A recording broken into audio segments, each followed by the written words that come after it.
Yo, what's going on, guys? Welcome back to a very special episode of Easy Buckets. How you guys doing today? I hope you're having a fantastic day so far. In this video, I got something that I guarantee you guys are going to love, especially if you're a big Lakers fan. It's so sad to say this, but the Lakers just lost in the first round of the playoffs, and they're going to be entering the offseason earlier than expected. When talking about this upcoming offseason, there are so many questions about the Lakers. What will they do? How will they improve? And simply, how can they build around LeBron James? One thing's for sure though, as long as LeBron is on the roster, I do believe the Lakers are going to do whatever they can to win the championship, and that's why I expect LeBron, Frank Vogel, and of course Rob Pelinka. These guys are going to be very busy, and that's why in this video, I'm going to be talking about the Lakers offseason and kind of talking about a rebuild. So if you're a big Lakers fan and you want what's best for their future, you're gonna love this. But quickly before I get on with the video, I just want to say, if you're new to the channel and you love basketball, welcome to Easy Buckets. My name is Soom, and I make basketball videos every single day. So be sure to hit the subscribe button and turn on post notifications to not miss any of my upcoming videos. If you watched this video and you loved it, be sure to smash that thumbs up button. I'll really appreciate it. It would help with the channel a lot. But without wasting any more time, let's talk about the Lakers.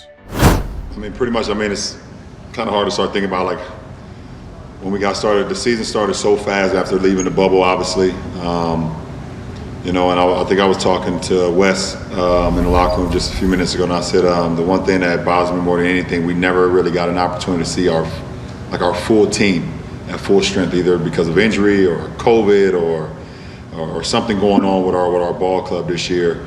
We could never fully get into a rhythm. And never really kind of see the full potential of what we're capable of, and but all in all, I give my hats off to everyone on this team who showed up every day to work, showed up every day to compete, showed up every day to put in the time and effort, and obviously fell short of our goal, but try to do everything we could to be as good as we could be, as great as we could be under the circumstances, and also also want to shout out Phoenix too, Monty Williams, Book, and that team. They were excellent throughout this series, all of them. So much respect.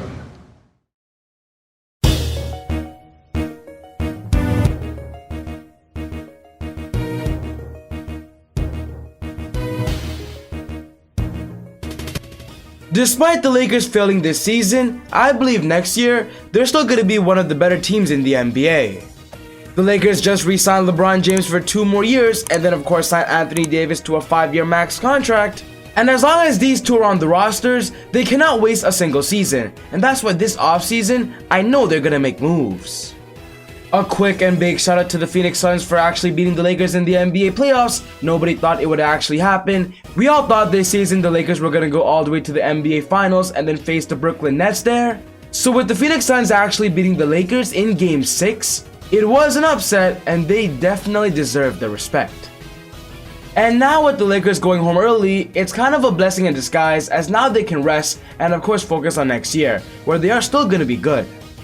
When talking about this offseason, these are the players the Lakers have on their roster. They have LeBron James, Anthony Davis, Kentavious Caldwell-Pope, Kyle Kuzma, Marc Gasol, and also Alfonso McKinney. It's not that much, because the majority of the players they own are going to be entering free agency.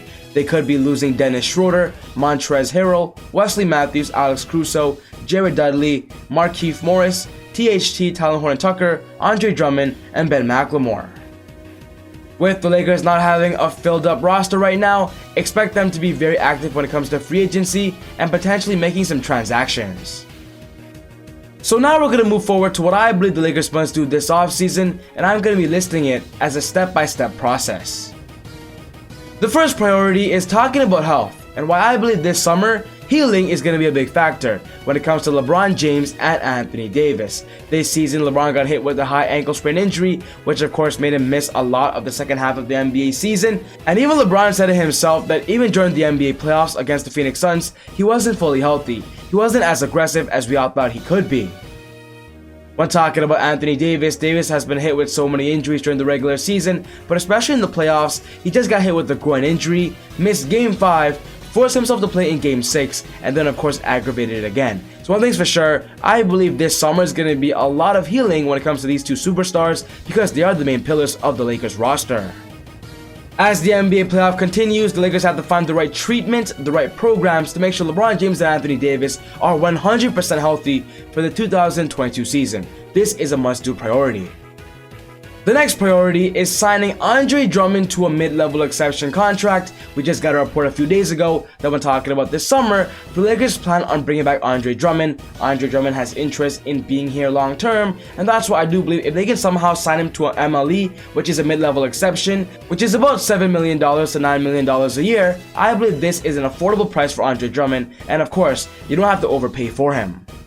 Of course, the biggest thing with Drummond is that if he wants to get paid more money, I do believe the Lakers aren't going to offer him a lot of money, so he might actually leave and go somewhere else. But with him saying he has interest, this is possibly the best case scenario because I believe Drummond just doesn't deserve a max contract anymore. If the Lakers somehow convince Andre Drummond to accept the mid-level exception, maybe on a 1 or 2 year rental, and then of course push for another championship run, it might be great for the Lakers as they'll have enough money to maybe sign another free agent that I'm going to list later in this video. The next thing I believe the Lakers should do is looking into trading away Kyle Kuzma in a deal. From what we heard so far, Kyle Kuzma was apparently in multiple trade talks during this year's NBA trade deadline. The Lakers just signed him to a 4-year extension, about $13 million a year. And one thing's for sure, if a team wants Kyle Kuzma, or if the Lakers are trying to trade him, he's affordable. It's not going to be that hard to trade him. Kyle Kuzma is still young, has a lot of potential in the NBA, and could simply be a small forward player that could run a team, and simply be a scoring factor, similar to Michael Porter Jr. And that's why I believe if the Lakers trade him, it'll be great for the franchise, and of course him as an individual. If there's one player I want the Lakers to get for Kyle Kuzma, it's definitely Zach LaVine of the Chicago Bulls. I want to put in a scenario that the Lakers offer up maybe Kyle Kuzma, Kentavious Caldwell-Pope, do a sign and trade with Alex Caruso or THT, and then throw in some draft picks. I believe this would be a great deal to get Zach LaVine, but the Lakers end up getting a super team, and of course in Kyle Kuzma's perspective, he can run the Chicago Bulls, which are a rebuilding team. I believe this offseason, if the Lakers want to make a big-time trade, getting Zach LaVine could be a good idea, as Zach LaVine has not fully committed to being in Chicago for the rest of his career. And with Zach LaVine still being in his prime, joining LeBron James and Anthony Davis could simply boost their championship chances in 2022. Trading Kyle Kuzma is a big deal, and aiming for Zach LaVine would be a perfect idea. The next priority is talking about open free agency, and I believe with the extra money the Lakers have, they can maybe sign Kyle Lowry to a pretty good deal. When talking about this year's NBA trade deadline, the Lakers were in heavy talks with the Raptors to try and get Kyle Lowry, but of course a trade didn't go down because the Lakers did not want to give up THT, Tyler Horton-Tucker. But I'm saying this only because the Lakers have already proven to be interested in Kyle Lowry despite him being 36 years old, and of course in the exact same position as LeBron, he could be retiring soon. The Lakers still value and know how good Kyle Lowry could be, and that's why I do believe it's a perfect match in heaven. During this season, the Lakers offered Dennis Schroeder, their current point guard, a 4-year $85 million deal, and with that being said, the Lakers have a good amount of money they can offer Kyle Lowry. With Kyle Lowry already winning an NBA championship and getting paid a lot of money in his previous contracts, maybe signing a 4-year $80 million deal might not be a bad idea, as Lowry for one can play for a contender, and two, he's still getting paid a good amount of money. If the Lakers want to build an amazing team, getting Kyle Lowry for a $20 million deal, it wouldn't be a bad idea. It would simply be great for the overall aspect of the game. After the Raptors lost this year, Kyle Lowry was very vocal on saying he's not done for his NBA career. He still wants to win an NBA championship, and joining LeBron and Anthony Davis would definitely give him a good chance. And then of course the last priority on this list is talking about open free agency. Let's say the Lakers sign Andre Drummond and Kyle Lowry and then get Zach LaVine. Then I believe what they have to do is find the perfect free agents that could sign a very cheap deal, a minimum contract to simply be a part of the team.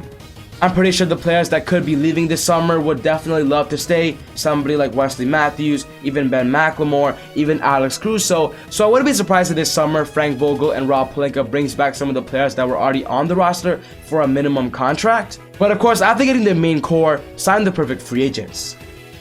For this rebuild video, I believe I made the perfect offseason team for the Los Angeles Lakers. It would be Kyle Lowry point guard, Zach LaVine shooting guard, LeBron James small forward, Anthony Davis power forward, and then of course Andre Drummond center. If somehow some of the Lakers can do some magic in the offseason and build this super team, I 1000% believe they would be the NBA champions next season. I believe 1000% the Lakers are going to be busy this offseason. Maybe they don't make the exact same moves that I've suggested. One thing's for sure, they're going to try to win a championship. And of course, to do that, you got to build a championship squad. But what's most important to me is I want to know your thoughts. What do you believe the Lakers should do this upcoming offseason? Should they trade for Zach LaVine? Should they trade away Kyle Kuzma? Should they even sign Andre Drummond? Put your thoughts down in the comments below. But other than that, take it easy. God bless. I'll see you all next time on Easy Buckets. Woo! I got it.